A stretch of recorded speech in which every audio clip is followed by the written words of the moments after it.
یەکەم ئینسان کاتێک کە تووڕە بوو باش وایە بێدەنگ بێت. بۆچی؟ چونکە ئینسان کە زۆر قسە بکات سەر دەکێشێ بۆ ئەوەی کە هەڵی زیاتر بکات.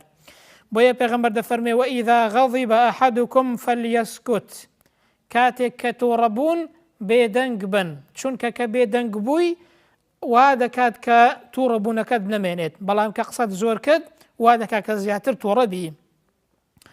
دووهەمینیان لە چارەسەری تووڕەیی بەڕێزان ئەوەیە کە ئینسان پەنا بگرێ بە خوای پەروەردگار، ئەعوذ بالله من الشەیطان الرەجیم بڵێت. دوو پیاو لە لای پێغەمبەری خوا صلی الله علیه وسلم تووڕە بوون و قسەیان بە یەکدیکە گوت هەتا وەکو دەم و چاویان سوور بووە.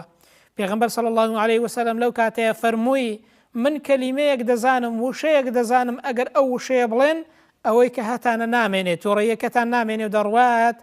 پێغەمبەر فەرمووی صلی الله عليه وسلم لو قال أعوذ بالله من الشيطان الرجيم ذهب عنه ما يجد.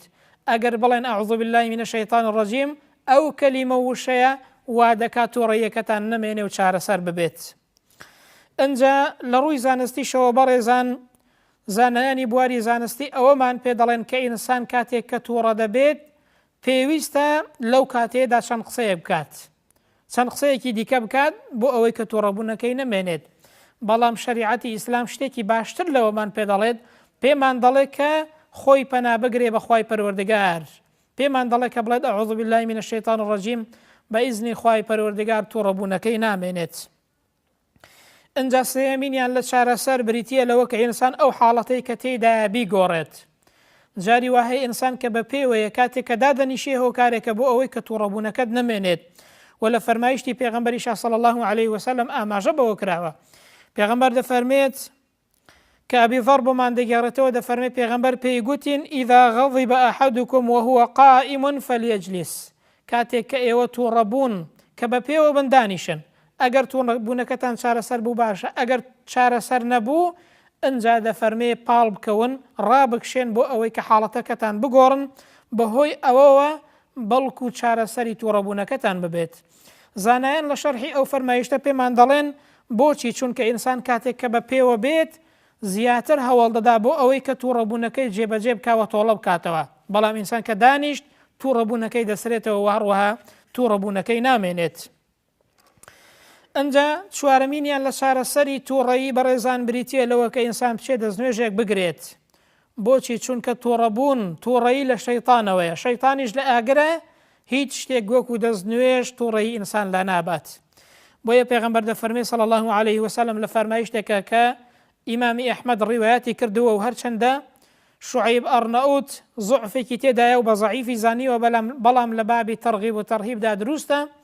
دەفەرمێ ئین الغەضب من الشەیطان، تووڕەیی و تووڕەبوون لە شەیطانەوەیە، وئین الشەیطان خولق من النار، و دەفەرمێت شەیطانیش لە ئاگر دروست بووە، وئینەما تطفأ النار بالماء، و هەروەها ئاگر بە ئاو بکوژێنەوە واتە بە ئاو دەکوژێتەوە. بۆیە دەفەرمێ فەئیذا غەضیب ئەحەدوکم فەلیەتەوەضەء، کاتێک کە تووڕەبوون هەڵسن دەستنوێژێک بگرن، ئەم دەستنوێژە سارتان دەکاتەوە و تووڕەبوونەکەتان نامێنێت. دەی بەڕێزان کاتێک کە ئینسان تووڕە دەبێت گەرمی پلەی لەشی بەرز دەبێتەوە، دڵ و دەرونی هەڵدەچێت. کاتێک کە ئینسان دەستنوێژ دەگرێت ئەم تووڕەیەکە دەبێتەوە و نامێنێت. دیارە لە توێژینەوە زانستیەکانیشدا ئەمە سەلماوە کە زانایانی بواری زانستی پێمان دەڵێن هیچ شتێک وەکو دەستنوێژگرتن تووڕەبوونی ئینسان لا نادات و تووڕەبوونی ئینسان ناهێڵێت. بۆیە دەستنوێژ یەکێکە لەو هۆکارانەی کە تووڕەبوونی ئینسان نایەڵێ بەڕێزان. ئەنجا پێنجەمینیان بریتیە لەوە کە ئینسان بۆ ئەوەی پارێزراو بێت لە تووڕەیی بیر لە سەرنجامی تووڕەبوون بکەوە بەڕێزان. جاری وهەیە ئینسان تووڕە دەبێت لەسەر شتێکی گچکە، بەڵام دوای کەمێک ئینسان پەشیمان دەبێتەوە، دەبێت بچێت دەستی خەڵک ماچکە، دەبێت بچێت ئینسان داوای لێبوردن لە خەڵک بکە، بیر لە سەرنجامەکەی بکەوە بۆ ئەوەی کە تووڕەبوونت نەمێنێت.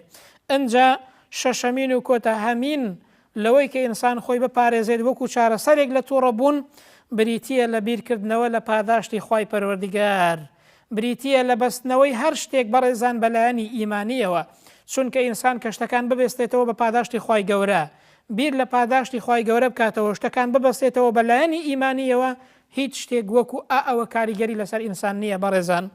بۆیە ئینسان کە بیر لە پاداشتی خوای گەورە بکاتەوە لە ڕاستیدا یارمەتی دەرە بۆ ئەوەی کە واز لە هەموو سیفەتێکی خراپ بێنێ و واز لە هەموو نەهیەک بێنێ.